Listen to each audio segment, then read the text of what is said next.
Welcome, everyone. Welcome to the Rotary Club of Sydney. And I am Dr. Sonu Bhaskar and Chair of the Rotary Youth Committee at the Rotary Club of Sydney. And I will be chairing this meeting today. Welcome to the Rotary Club of Sydney, a very warm welcome.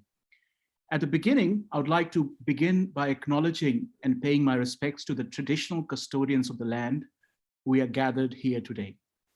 I'm on the lands of the Gadigal people of the Eora Nation. I would like to pay my respects to the elders, past, present, and emerging, and acknowledge all Aboriginal and Torres Strait Islanders here today, and also paying my respects to your elders past, present, and emerging. As you know, the Rotary Club of Sydney supports and endorses the Uluru Statement from the Heart. Today is a special day for me and for all of you Rotarians who are joining here today. Today is a special day because we are at the footsteps of a major Rotary initiative, what we call close to our heart, Rotary Youth Talks. Rotary Youth Talks is a program to attract youth, Rotary alumni and scholars, as well as guest speakers with relevant backgrounds to share their experiences and insights on youth participation, capacity building, and broader engagement. We are hoping to develop this as a forum for inclusive and innovative discussion and networking between Rotary scholars, including but not limited to NYSF, RYLA alumni, past and current ROTRAC members, as well as Rotarians who are passionate about youth initiatives and projects. The idea is to leverage this as a platform for engagement and ongoing engagement with RYLA and other scholars, and to identify and sponsor future youth leaders. Some of them are sitting here with us today. At Rotary, whilst interviewing candidates for NYSF and RYLA, me and others have had the first-hand experience of how Rotary programs and Rotarians are leading the mentorship among the broader community by making a positive impact on youth. Rotary and Rotarians, since the inception of this organization, have been at the forefront and committed to the youth initiatives. As a part of the Australian Academy of Technology and Engineering IMNIS program supported by the Australian Academy of Sciences, I have had the great opportunity to mentor some of the trailblazing research scholars and clinicians in Australia. And I'm absolutely motivated and inspired by the capacity they provide to this community and to this nation. When we think of our society, youth participation and engagement stand out as a barometer of social capital and democratic institutions.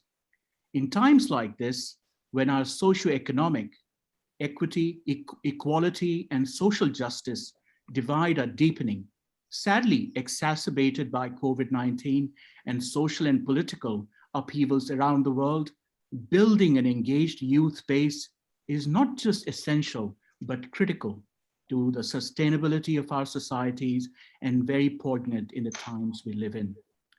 Coming from a humble background myself, I deeply appreciate the powers of the mentors, the teachers, and the colleagues who I believed in a boy with torn shoes. Those who could look beyond by extending a hand of kindness to somebody who is sitting next to you today. Now, the bigger question for today's meeting, and hopefully in the meetings to come, is how do we cultivate youth leadership for a kinder and a better world? We will reflect on this during the course of our meeting today. We will hear and be inspired by our guest speaker, Ms. Georgia Stirton, PCYC South Sydney manager. Today, she will share her experiences and journey from getting educated in America to taking a managerial role at PCYC South Sydney. We'll also have an opportunity to hear some insights on partnership building with youth and Rotary to serve our community by esteemed guests, including Ms. Dot Hennessy, the board member at the PCYC, and Ms. Sarah Gladwell and Dominic Keel, the CEO of PCYC. I also want to say that this is a safe space where all ideas from everywhere are welcome. So please feel free to participate and share your views through the question and answer chat function on the Zoom. Allow me to also extend a special welcome to the Consul General of Timor-Leste, Mr. Luciano Conceição, and to our guests, Mr. Peter Kirkwood, OAM, President, PCYC Hornsby, Mr. Graham Thorne, PCYC State Manager, and Ms. Courtney Krahe, the District Rotaract Representative of the Rotary International District 9675. And last but not the least, our own Mr. Ron Brown, the Director of District Governance. It is also heartening to see our past president and my dear friend, Ms. Fatima Ali, joining here today. Thank you, Fatima, for joining us despite all that you have been going through in the last 1 year. I want to acknowledge all our past presidents who are joining us today, including Mr. Jeffrey Wilbur. Thank you, Jeff, for joining us today. Now I'd like to invite Ms. Kathy Tate, past president of the Rotary Club of Sydney, to introduce our guest speaker, Ms. Georgia Stirton. Following the talk, we'll also have a panel discussion, so please stay tuned. Thank you, everyone. Welcome, Kathy.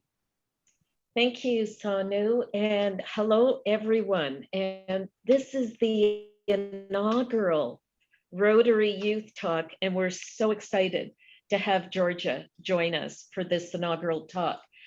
So Georgia and I met when she first took over as manager at PCYC. And what I'd like to say about Georgia is she is a breath of fresh air. She exudes confidence, but it's a quiet confidence, and has this innate ability to understand exactly what's going on with the kids in the community.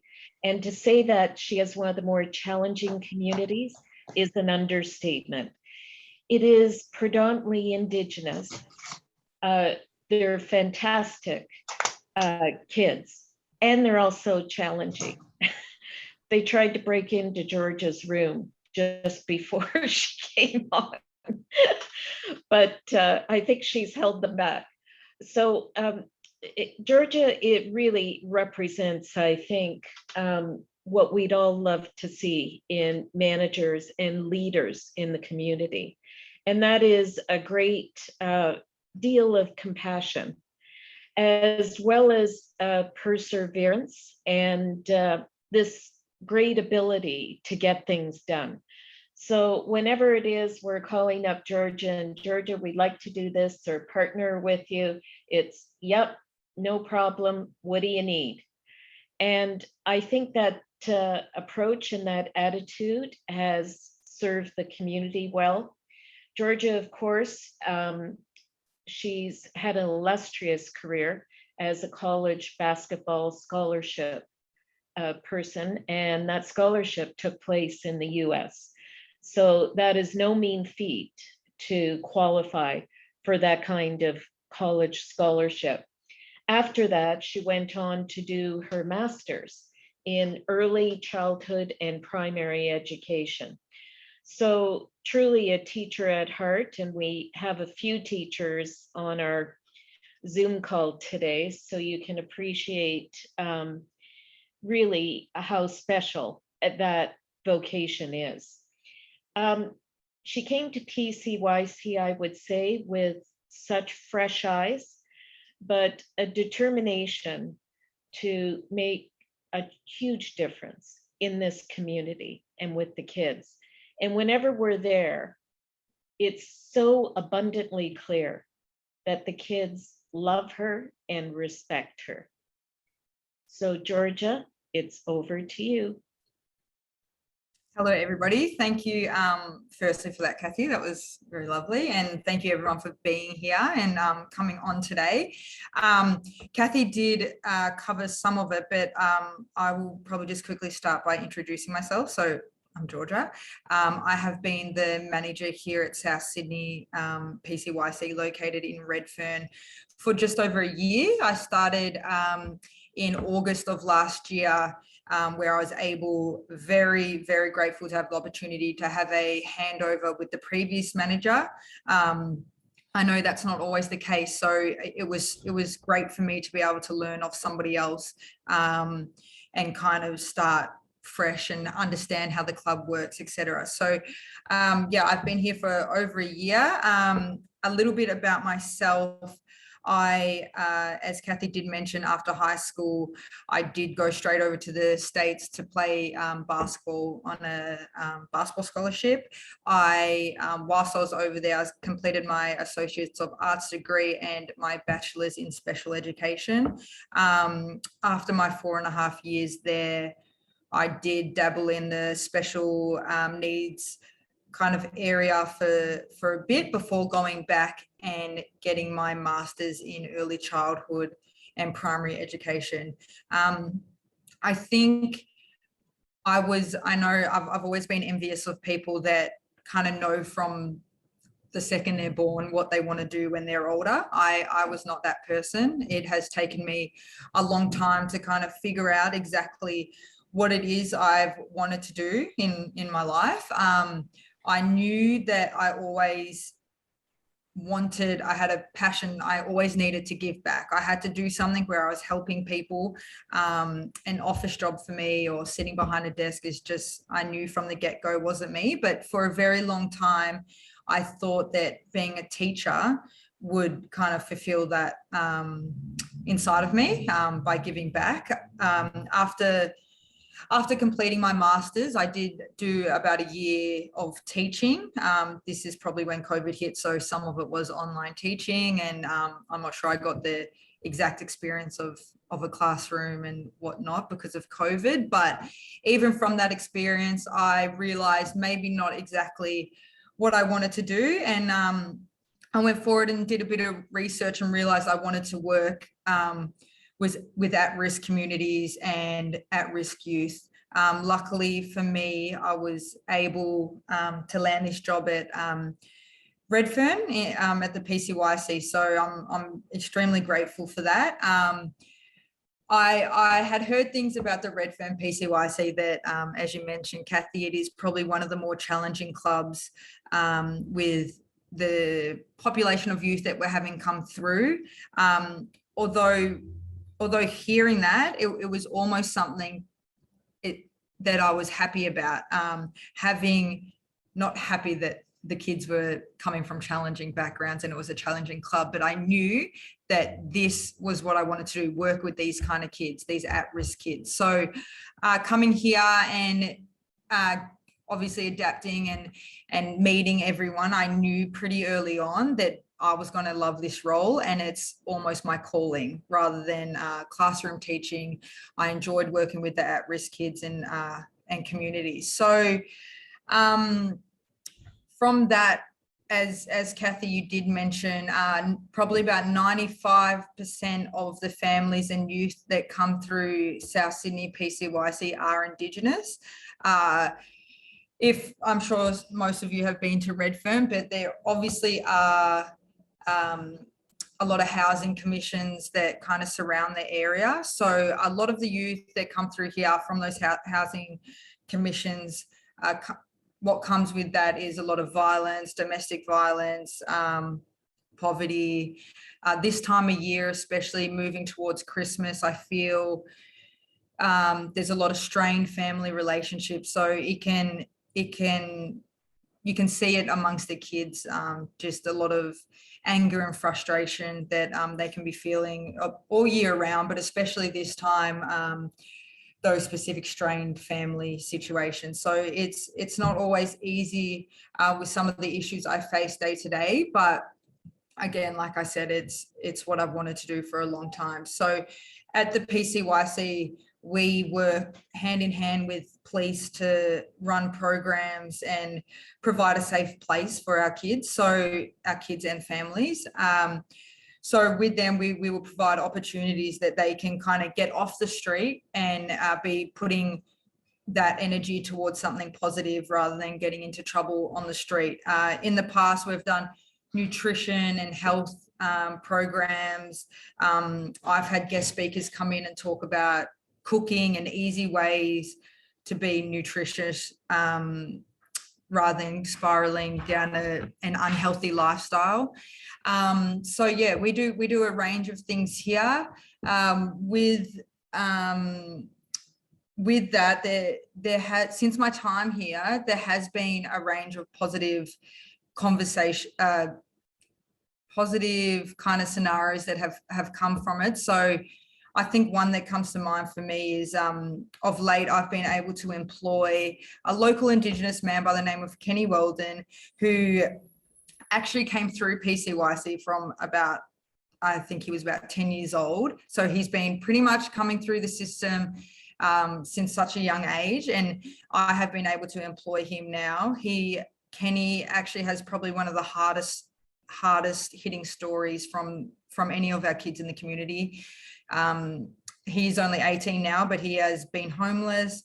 He was able to get himself through high school whilst living in and out of people's houses on the street. So that for us is a huge success story, that not only has he gone through that, Kenny has so many capabilities and he is so great for our organization. He just seeing him thrive in a situation like this is exactly what I wanted to do, is to help kids see their potential. That's the biggest thing, is them.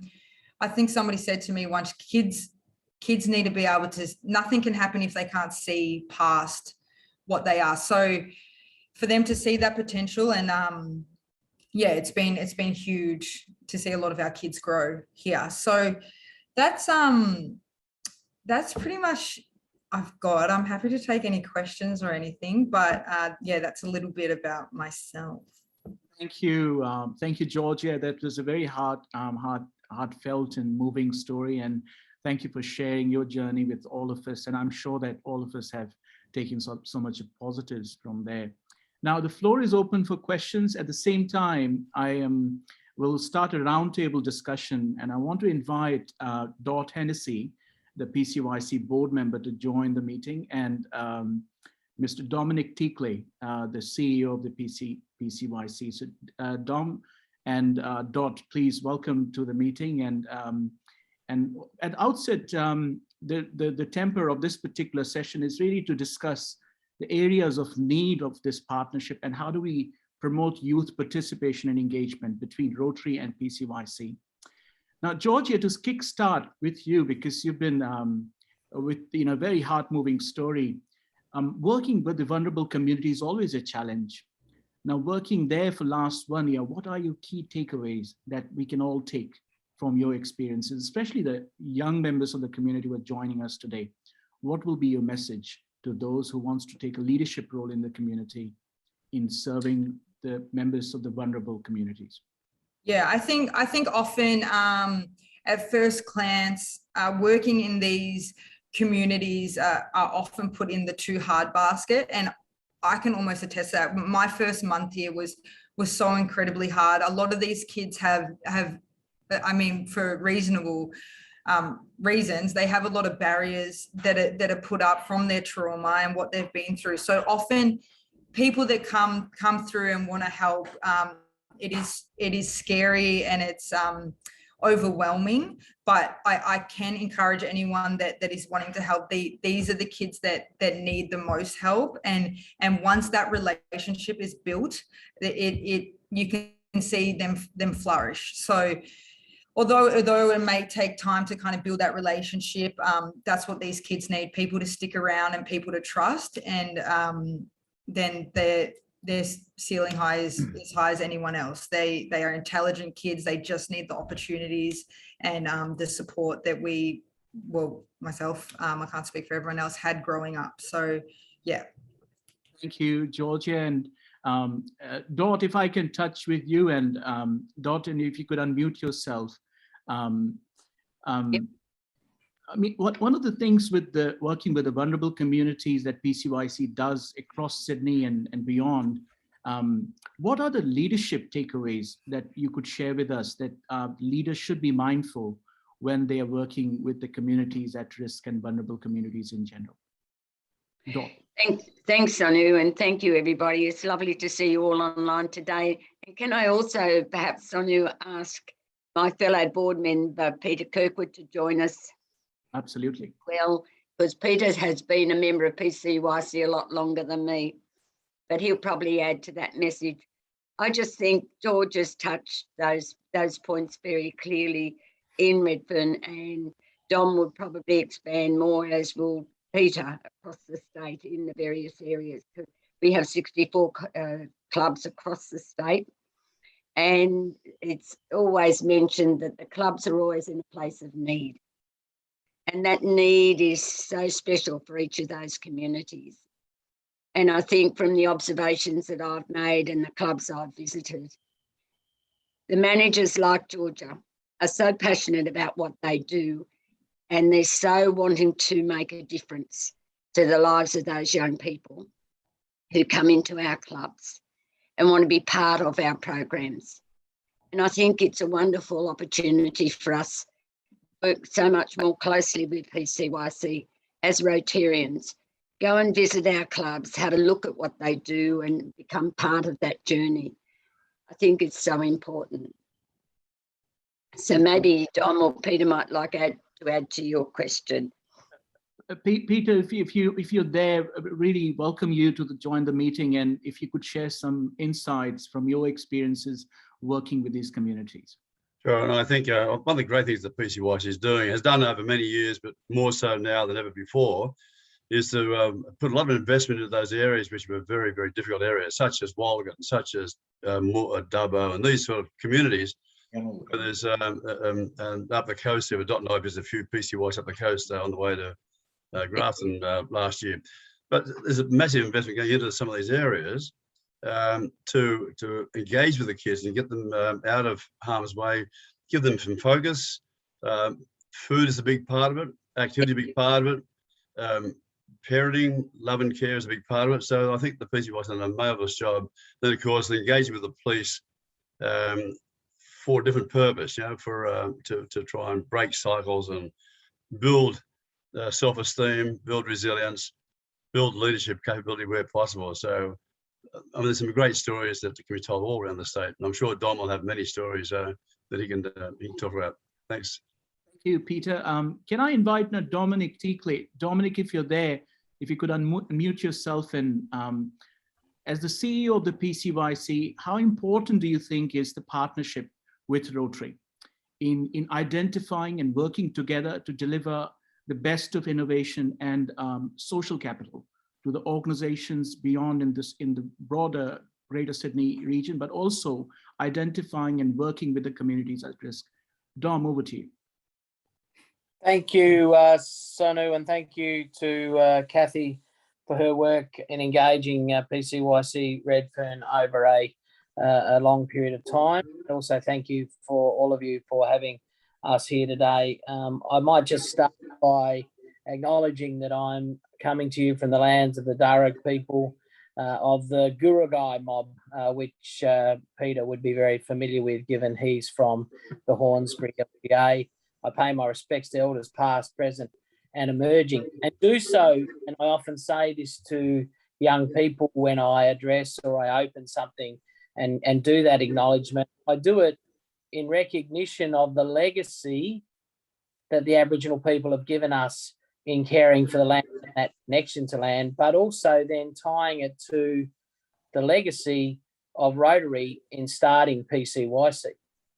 So it came through from the commissioner of the time, William Mackay, who did a tour of the States and also of England, and found that the best way to engage young people was to engage with the community, and what better organisation than the Rotarian and the Rotary movement, who serve the communities so well. So that connection that formed the first Rotary Police Boys Club at Woolloomooloo, and I note that, you know, we have Sarah Gradwell from PCYC Woolloomooloo on the call, is something that's part of our DNA. And one of the great things of having both Dot and Peter, eminent Rotarians, on our board, is that we are trying to reconnect Rotarians to PCYC out of respect to that legacy. It's in thanking Rotarians for that legacy that I think is important. And it goes to the heart of your question, Sonu, is what leadership do we need to show? Now, for me, having been in the military for 20 years and served overseas and all those things that happen from time to time, is that humility is one of the greatest traits of leaders that I've found. The best leaders I ever saw were very, very humble people. And my view is I don't ever walk into a club thinking I'm better than any of the people in that club. I try at every stage to realise that I am here because of good grace of upbringing and the commitment of my family to educating me and doing all those sacrifices that happen. And these young people have just not had the opportunities I've had. So I need to actually understand their life and their challenges, just as Georgia outlined so eloquently and so beautifully in her chat. It's trying to not come in with any of those unconscious bias that we tend to have as adults that take a view or take an opinion before you get to know these kids. Now, I boxed at a Fit for Life program at Dubbo with this young kid. Now, this young kid was undernourished. He was 14 years old, but he would have been 40 kilos wringing wet. Now, he didn't last the distance, and I'm a short, fat bloke, and I was able to outlast him because his resilience wasn't strong enough because he wasn't nourished. Now, I said to the police officer after, I said, how bad can that kid be? You know, we talk about bad kids. I never say that out loud, but obviously I was talking to a police officer because I don't think any kid is bad. We only have bad adults. My view is, I said, mate, how bad can that kid be? Now, that kid had just been 6 months in juvenile detention for doing a carjacking with a knife. Now, that kid, honestly, why did he get to that stage that he got to where he was so desperate that he needed to carjack someone? But having him and being with that person in a class, talking with him, having breakfast with him, I was in a mental state in the sense of being humble, trying to not prejudge, that I was able to have a conversation with him that I think helped him appreciate that as CEO, it wasn't beyond me to wash the dishes or be a servant to him. And it makes a difference. It really makes a difference. And I feel Rotarians do that every single day. Rotarians have that sense of wanting to give back that transcends age, that transcends social demographic, and that I feel that if we can connect Rotarians to the mission work that we do, I feel that they'll feel the benefit of that rather than necessarily just being a supplier of fundraising, et cetera, but connect the humanity to the humanity and use that as part of our mission work. Because that young kid, after being 6 months in this program, hailed down the senior police officer with another kid who was also on mandatory lockup. They flagged him down. The police officer stopped because he knew them. He'd been interacting with them. We're joking with him. He took them to where they wanted to go. As they got out of the car, they handed him his badge and his wallet. Now, that's change because that commodity could have done amazing street cred in that area. So hopefully, Sonu, I've answered your question around social capital. Hopefully, I've answered how appreciative I am of the Rotarian partnership and its connection and the debt of gratitude I have as CEO. But I'd also like to just congratulate, and I'm so proud of Georgia. She's a great representation of what we are as an organisation. Thank you. Thank you, Dom, and thank you for your sponsorship for Georgia, and thank you for your servant and humble leadership, which is such an important phenomenon these days, based on evidence-based management and leadership. So thank you, Dom, for sharing those insights with us. On that note, I just now open the floor for another round of questions, and also want to acknowledge past President Alex Shaw. And I can see our current President, Mark Dye, has raised his hand. Mark, if you have a question, please feel free to ask a question. Mark, over to you. Thank you, Sonu. I'm off mute, I can see.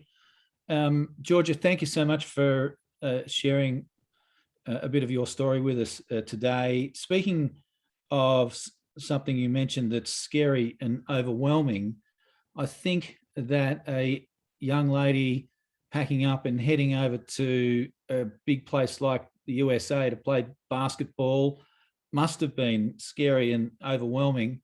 What was it that gave you the courage to do that, and what can you share with some of the young people, you know, who might have a dream like that well, they could do that if they, you know, what is it?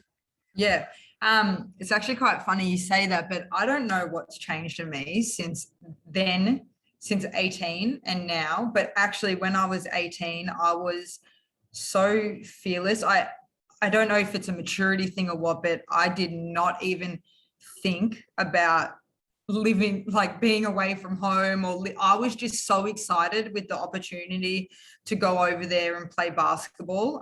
Leading up to then, basketball was my life. It's all I had done, playing high levels, playing for my state and whatnot. So it kind of was like a natural progression to once I was offered scholarships to go over to the States. So I feel like I never even really had the time to have all those thoughts.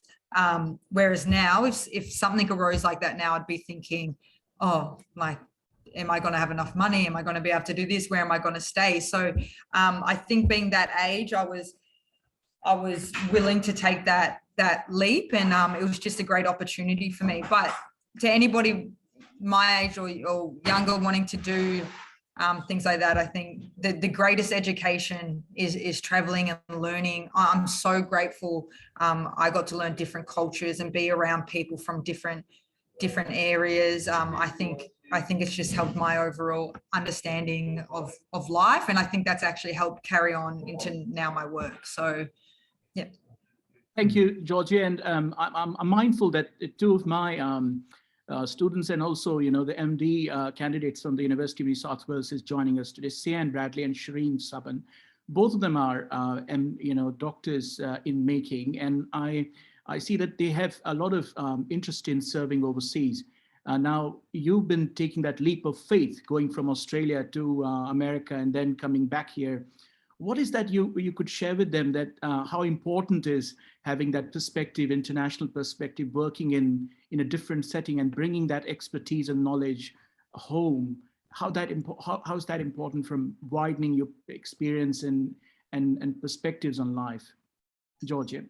Yeah, I would just from a personal perspective, it's just eye-opening. You get to see so many different, not only living in another country and learning a different, even though America almost is like our back door, I mean, in our backyard, like it's not a huge cultural shock in terms of different language and different foods and whatnot. But even that, I was there for 4 years. So it was just so eye-opening to learn from different people and different, all being in like their college system is totally different. So I got to learn all about that. And compared to Australia, it was just, I think I mentioned in my last answer, but I felt like it's growing as a human. You're able to see the world. And it's funny, my grandma's passed now, but I would often speak to my grandma, and she never had any desire to travel or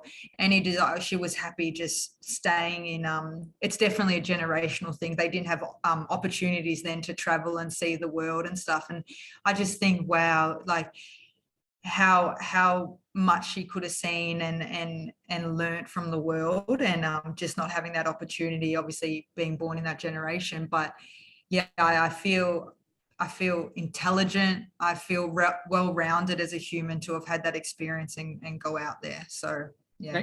Thank you, Georgia. I can see that our President-elect David Hurst and Ron Brown has raised their hand. David, over to you if you have a question for Georgia. David, please unmute yourself. There we go. Thanks, Sonu. Georgia, you are making me nostalgic from my youth. There was a time when I was fearless. I think that's probably true for pretty much everyone in this room. So I wonder if I can just ask a question coming from the other end of the spectrum. And that is that you're talking to a bunch of people who actually want to get involved. And I think in some odd way, we want to recapture some of that enthusiasm that comes, with youth. This is a curiosity question, but what is it that we, quote, older, close quote, Rotarians can do in PCYC to give us that experience of humanity to humanity, contact that Dominic was telling us about? What is it that we can actually do? I mean, I understand, yeah, we give you money, but frankly, I'd much rather get involved. What is it that we can do at PCYC? Yeah, absolutely. I think it's actually quite refreshing to hear that, because I do have a lot of people come that are just willing to give money, but actually don't know the cause or where it's going or where it's helping. So it's actually quite refreshing to hear that you would love to kind of be more involved on a personal level.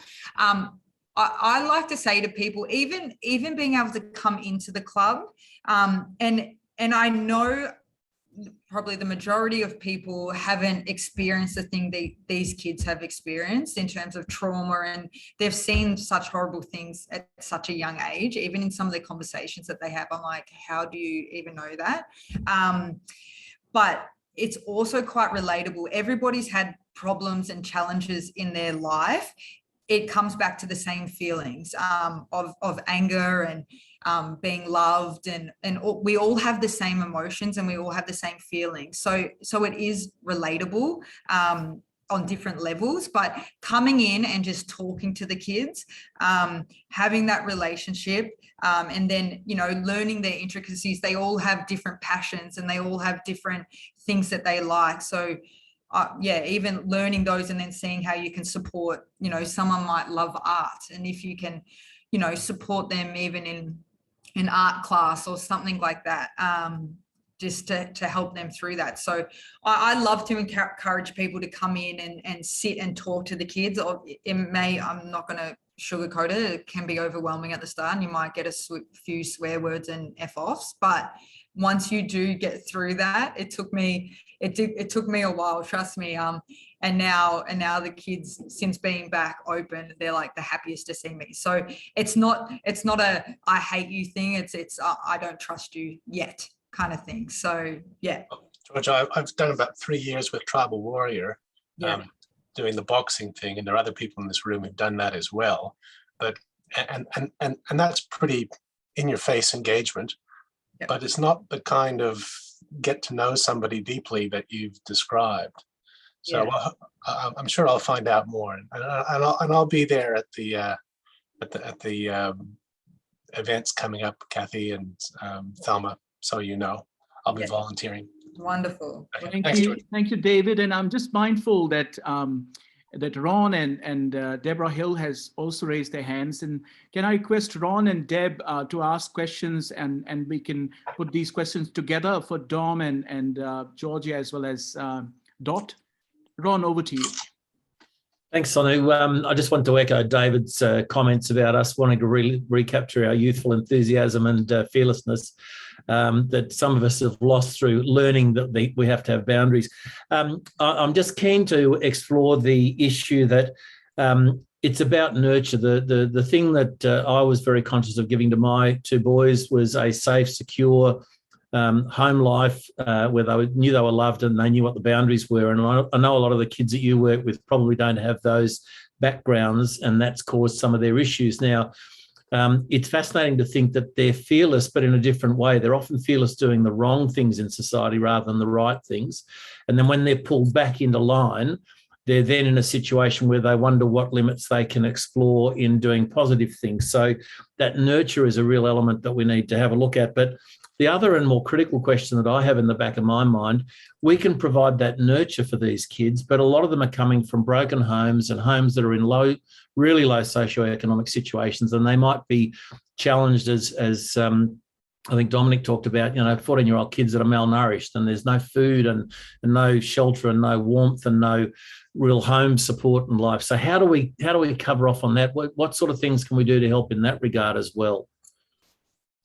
Thank you. Thank you, Ron. Can I also invite Deborah Hill? Deb, if you can ask your question, and we'll put these questions together to all of them. Yes, Sonu, I have so many questions, Georgia, of you. What you're doing is absolutely amazing. But I guess one of the questions I had ties in with what Ron is saying. I know that you're trying to, I guess, give these kids self-belief and build resilience and give hope of a future.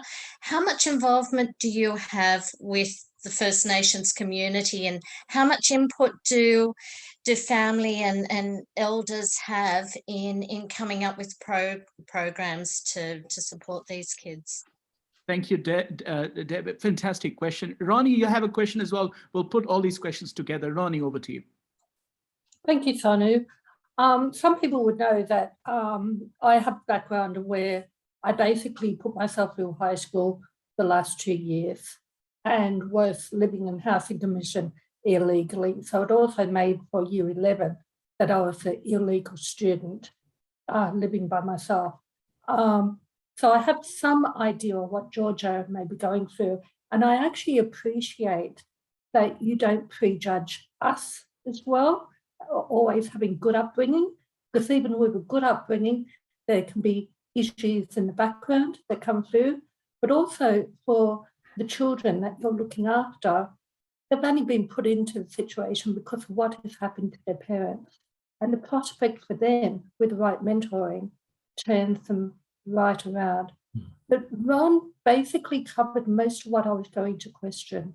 It is just not what is offered within the PCYC arena at that hour, but what happens at home.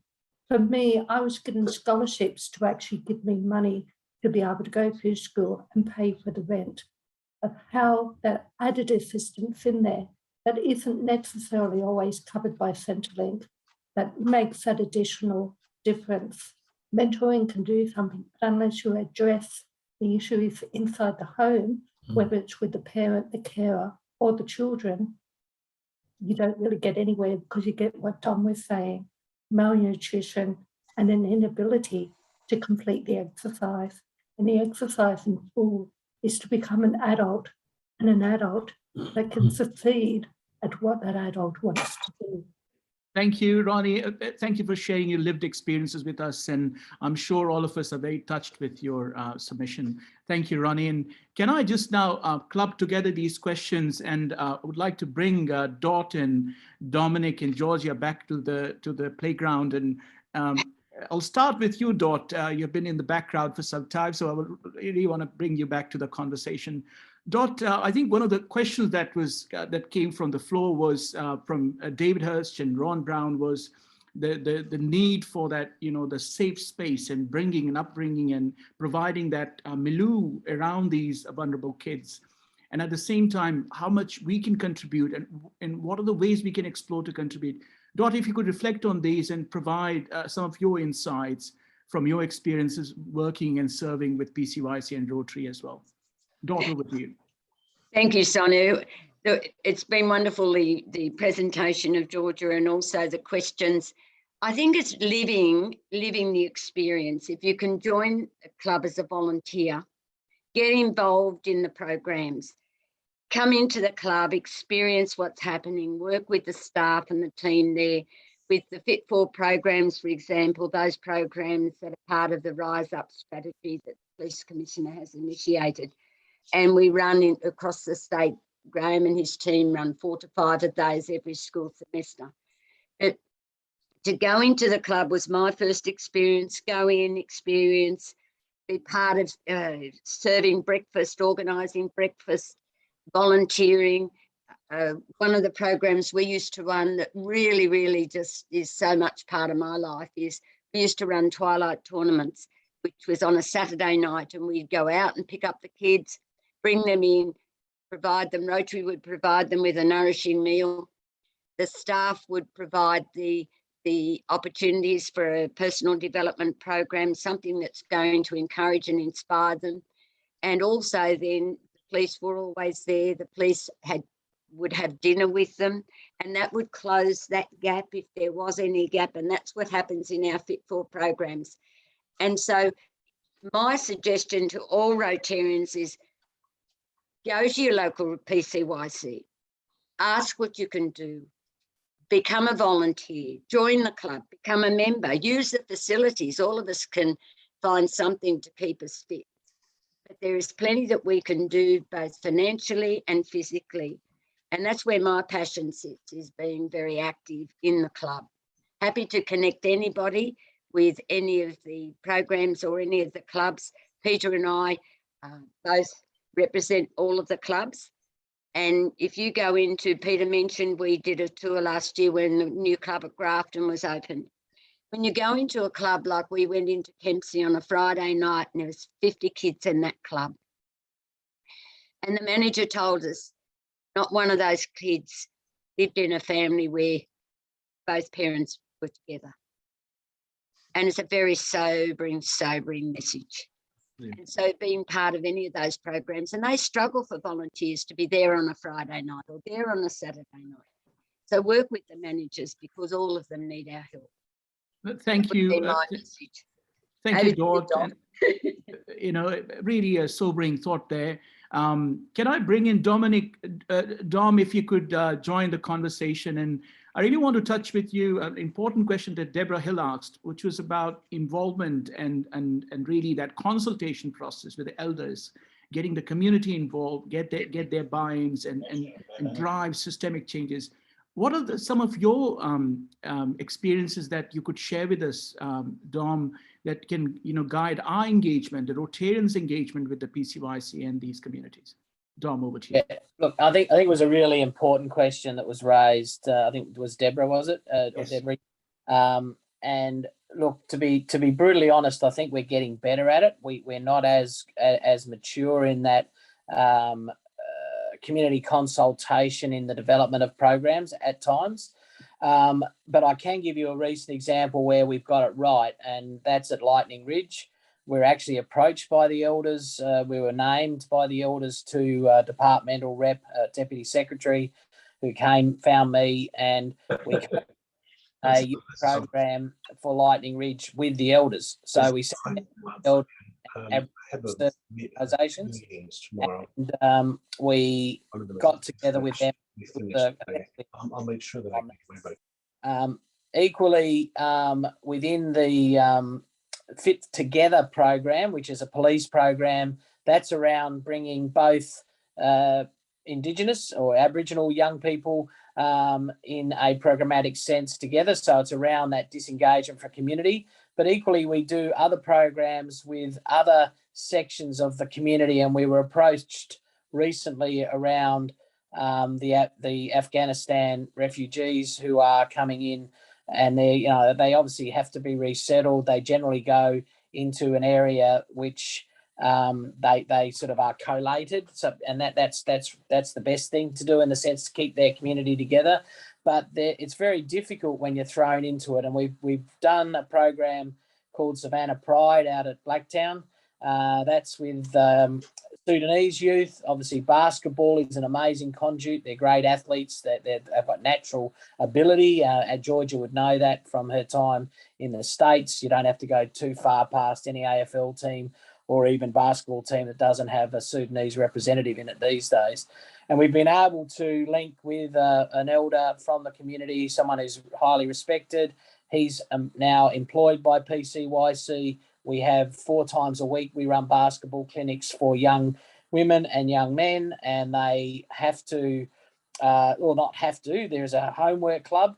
And then if you extrapolate that to the next level, which is the answer to the next question, there's no one better than, with age comes patience often. I know I'm a better grandparent than I was a parent at times because I just seem to have more time and I have more patience. And I think to George's point and to what Dot said, there's a lot of life skills in people who have experience. And if you come into a club, Georgia would love someone to help her with bookkeeping or the management of her finances because her strength is in education, engaging with people, but she also has to be a business manager. So that sort of assistant would help. Any of the activities, the being able to engage with kids, serve kids, make their breakfast, but sit with them and eat. And if it's regular and consistent, the one thing missing, and I think. Sorry, I beg your pardon. I forgot the lady who gave her lived experience, but that trust is what's broken. Ronnie, right? So that trust is broken in kids, and it takes time and consistency to build that trust. And once you've got them for life. But what you can't do is break it by not attending. So it's that regularity, it's that sort of familiarity that comes. And then, as Georgia said, you'll be quite confronted by what they will disclose. And once they've disclosed, on a journey of resolution and potentially being able to at least direct them to help that they desperately need. Thank you, Dom. The final concluding thoughts, I just want to invite Georgia back to the discussion. Georgia, just have some final comments from, I will summarize in key messages here. So Ronnie asked a very important question about intersectionality, that we all have lived experiences and all those lived experiences intersect at some point. How can we use those experiences to inform how we build our experiences, also to build resilience of the communities we serve? Georgia, over to you. Yeah, before I cover that, I'll just quickly touch on Deborah, your comment about the elders. I think when working with Indigenous elders, and to be honest, I've learned so much since this role. I did come in quite uneducated about that. I think it all comes down to a level of respect. I know here, everything that I do, well, in that sense, sorry, I've just got my kids. I like to run it through the elders. I actually have one that works here full time. So almost every decision I make, is this acceptable within the community? Just so there is that level of respect between both of you. Yeah, that's that. And Sonu, can you please repeat that last question? The question was, Georgia, how important is intersectionality in terms of our lived experiences of yours from America and working in these communities now? At the same time, how important is the open communication that you have, that you're building together with the community, getting them informed, getting their buy-ins in moving and in delivering changes? How important are these two aspects? Yeah, extremely important. I think, I think I touched on it kind of before, and please correct me if I'm kind of on the wrong path with this answer, but we all have, certain things that have happened in our life, and we are all relatable to one another. So no matter if, you might think you're not good with kids or whatever, we all still have the same emotions and on different levels, but we can all bring things that have happened in our life into kind of these communities to help. But yeah. No, thank you, Georgia. That was fantastic. Well, that brings us to the end of the panel discussion. Now, can I invite our president, Mark Dyer, to say a vote of thanks. Mark, over to you. Thank you, Sonu, for this opportunity to give a vote of thanks. I've really found this session very educational. I've learned a lot about what I think is, this concept of nature versus nurture. And as you said, Georgia, these kids are naturally smart. They've missed the nurture part. And this is what the PCYC and I think some of our Rotarians are delivering. The leadership that you show, the reliability that you show, as Dominic said, the trust that these kids can have in you in a world where I think they're lacking trust. They're lacking people that they can rely on, and by your actions, you're showing them, that you can trust people, that there are people that care, and that you can, and that's the power of a little bit of encouragement. And I'm thinking about our joint youth encouragement scholarships, and what they're doing to show not enough young people who have a bit of a passion, that there are people out there that are supporting them and that will actually give them money to follow that passion. I wonder if we can find someone to help you with your bookkeeping. I think we must. We're so privileged, I think, Georgia, to have you, our community, someone who you say packing up and going to the US, wasn't courage and confidence. It was just something that you did. Well, that I think that's just the sort of person you are. Going down to the PCYC in South Sydney and saying, the challenge there, I'm excited about the challenge. This is not overwhelming. This is, it's just really fantastic, Georgia. I really am pleased that you joined us and that you've led us with this initiative, Sonu, that you've put together in Youth Talks. And I hope that, I know we have another speaker coming up soon, and I really hope that that this can continue. This is a pretty hard act to follow. Though I want to thank also Sarah for joining us, Graham, Peter, Dominic, especially for your sharing your experiences. It's such a proud relationship, I think, that the Rotary Club has with the PCYC, and right from the core, right from the very first president, Sir Henry Braddon, and the work with youth more than 100 years ago now. So I'm really pleased, and I know that all Rotarians are very pleased to have a relationship with the PCYC, and hopefully we can continue to work together more in the future. So thank you very much, Sonu, for allowing me to pass on my vote of thanks, our vote of thanks, and our appreciation for putting this together. Thank you, President Mark Dyer, and that was, I think you've summed it very well. Now, before we wrap up the meeting today, we just want to inform you that our upcoming Rotary Youth Talk next Wednesday is on 20th of October at 5 p.m. And we have a really brilliant scholar, Ms. Tori Berjowski. She's a cancer survivor. She survived, she had a cancer at age 16 and underwent chemotherapy, and then now she's a Canadian, but now she's pursuing a PhD in forensic anthropology at University of Newcastle. So it's a great meeting to attend, and please join us next Wednesday. And I'm sure you would love the experience that she would deliver and share with you. At the beginning of the meeting, we asked a question: how do we cultivate youth leadership for a kinder and better world? I hope you have taken insights from the lived experiences of Georgia Stirton, and the insights and thoughts and insights from some of the opinion leaders from PCYC. These experiences in leadership should inform our decision-making, our engagement in the community as Rotarians. I want to delve deeper on this subject in a systematic way and share with you findings of a recent study from the Harvard University. The Berkman Klein Center for Internet and Society at Harvard University and Born This Way Foundation initiated a program called the Teen Block, which was initiated in the 1990s in the city of Lowell in Massachusetts, which till date has served about 8,000 young people in the city of Lowell, which are predominantly the vulnerable members of the community. Now, what does the research inform us, and is relevant to our talk today? Now, what it informed us is that a social change targeted at empowering youth requires both the youth and adults to work together, that they are stakeholders in that discussion.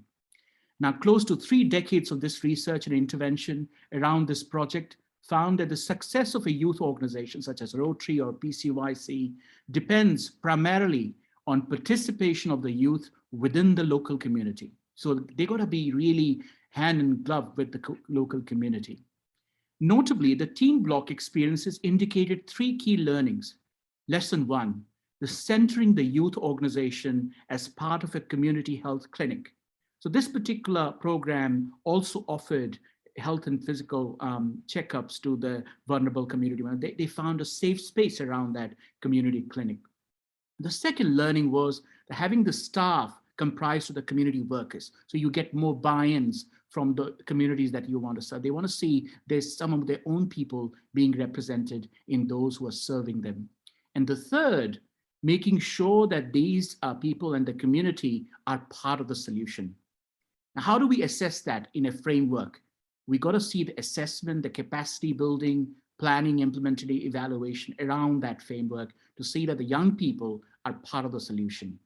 So to summarize, these findings from the Harvard study shows that making young people part of the solution is the most effective intervention, and that Georgia Stirton has shown today. On that note, I want to thank you again and our guest speaker, Georgia Stirton, for sharing her passion and journey with us. A big thanks to all the guests from the PCYC and fellow Rotarians who have joined us at this special event today. I leave you with these words of Mahatma Gandhi: be the change you wish to see in the world. Thank you, Rotarians and guests, for participating and supporting these Rotary Youth Talks. On that note, I declare the meeting adjourned and the floor is open for partnership and fellowship. Thank you, everyone. Thanks, Sonu. Thanks, Sonu. Thank you, everybody. Wonderful. Wonderful. Great initiative, Sonu.